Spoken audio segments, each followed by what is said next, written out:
আজকে আমরা কথা বলবো কিভাবে ইংরেজিতে নিজের পরিচয় দেবেন। How to introduce yourself in English. আমি বর্তমানে আমেরিকার হিউস্টন শহরে বসবাস করি। আমিও বাংলা মাধ্যমে পড়াশোনা করেছি, কিন্তু যখন প্রথম ইংরেজিতে কথা বলা শুরু করি তখন আমার মধ্যেও কিন্তু কনফিডেন্সের অভাব ছিল। আমিও কথা বলার সময় সঠিক ওয়ার্ডস খুঁজে পেতাম না, বা আমিও কথা বলার সময় কনফিডেন্স লাভ করতাম না। কিন্তু বর্তমানে আজকে আমরা যখন আমেরিকাতে বসবাস করি, আমেরিকাতে আসার পর এখানকার মানুষজনের সাথে রোজকার কথা বলতে বলতে আজকে আমিও কিন্তু ইংরেজিতে কনফিডেন্স লাভ করেছি। আমি যদি বাংলা মাধ্যমে পড়াশোনা করার পর আমেরিকাতে এসে যদি বসবাস করতে পারি, আমেরিকানদের সাথে কথা বলতে পারি, এক টেবিলে বসে খেতে পারি, তাহলে আপনারাই বা কেন পারবেন না? আপনাদের মধ্যে যদি জেদ থাকে, আপনাদের মধ্যে যদি সঠিক ইচ্ছা থাকে, তাহলে অবশ্যই আপনারাও কিন্তু একদিন ইংরেজিতে কথা বলতে পারবেন যথেষ্ট কনফিডেন্সের সাথে।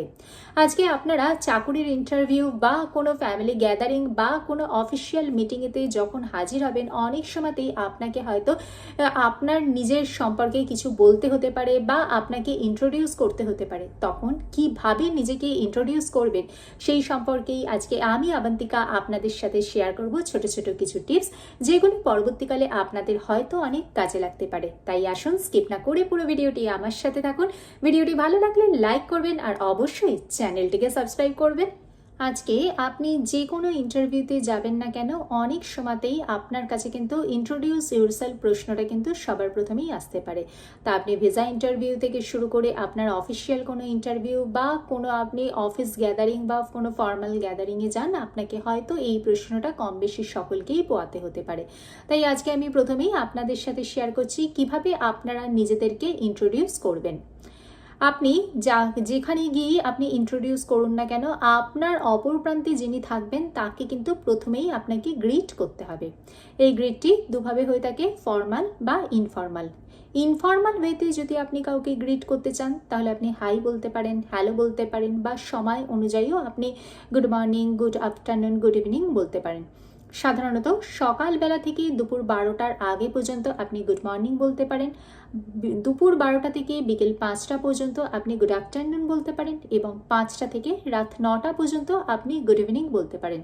কিন্তু আমরা অনেক সময়তে হয়তো শুনে থাকবো যে গুড নাইট বলে কেউ হয়তো তার বক্তব্যটা শুরু করলো, কিন্তু এটা কিন্তু অনেকটাই কিন্তু টেকনিক্যালি ভুল, কারণ গুড নাইট বা গুড বাই কিন্তু হচ্ছে সমতুল্য। আপনি যদি কোনো ফর্মাল ইন্টারভিউ দিতে চান, তাহলে আপনি হাই বলে শুরু করতে পারেন এবং পরবর্তী ক্ষেত্রে বলতে পারেন, hi, thank you for giving me this opportunity, let me introduce myself.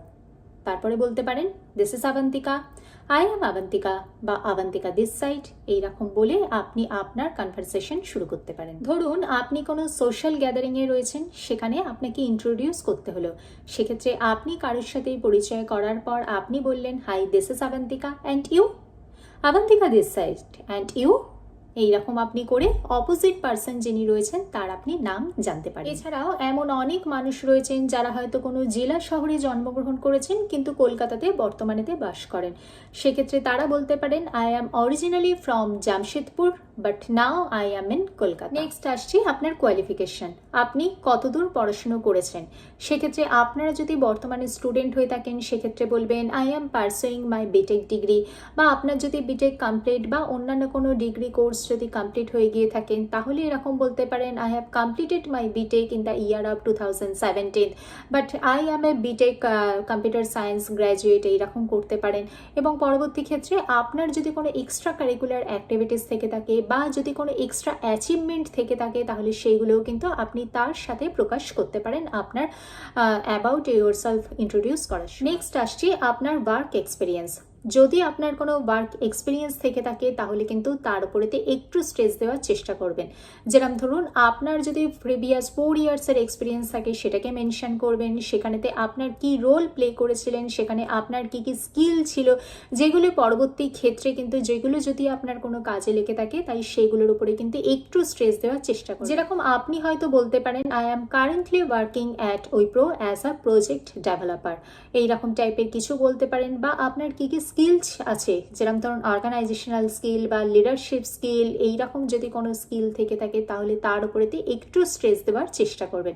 কারণ জানবেন বর্তমান যুগ প্রতিযোগিতার যুগ, যেখানে আপনার যে যে স্কিলগুলো ছিল সেইগুলোতে কিন্তু আপনাকেই কিন্তু প্রকাশ করতে হবে যখন আপনি কোনো চাকরির ইন্টারভিউতে অ্যাটেন্ড করতে যাচ্ছেন। এরপরেতে আপনি আপনার হবি সম্পর্কে বলতে পারেন। এক একজন মানুষের হবি এক এক রকমের, যেরকম ধরুন কারোর গান শোনা বা কারোর গার্ডেনিং, এরকম বিভিন্ন মানুষের বিভিন্ন হবি থেকে থাকে। সেক্ষেত্রে আপনারা বলতে পারেন I love to do gardening বা I love to do cooking, এরকম বিভিন্ন টাইপের ল্যাঙ্গুয়েজে আপনারা বলতে পারেন।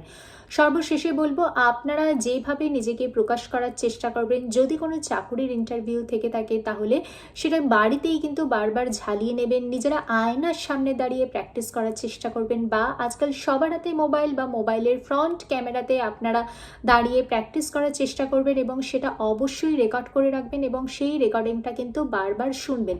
নিজের ভুলটা নিজে ধরার চেষ্টা করবেন এবং এটি কিন্তু প্রায় কম বেশি সমস্ত ইন্টারভিউর ক্ষেত্রেই কিন্তু এই অ্যাবাউট ইয়োরসেলফটা কিন্তু আসেই। তাই শুরু থেকেই কিন্তু একটু প্র্যাকটিস করে যাওয়ার চেষ্টা করবেন, কিন্তু কখনোই মুখস্থ করবেন না, সবসময়তে কিন্তু অন্তর থেকে বলবেন। এই ভিডিওর মাধ্যমেতে অ্যাবাউট ইয়োরসেলফ সম্পর্কে আমরা কি কি জিনিস বলতে পারি সেই সম্পর্কে ছোট ছোট কিছু টিপস আপনাদের সাথে শেয়ার করার চেষ্টা করলাম।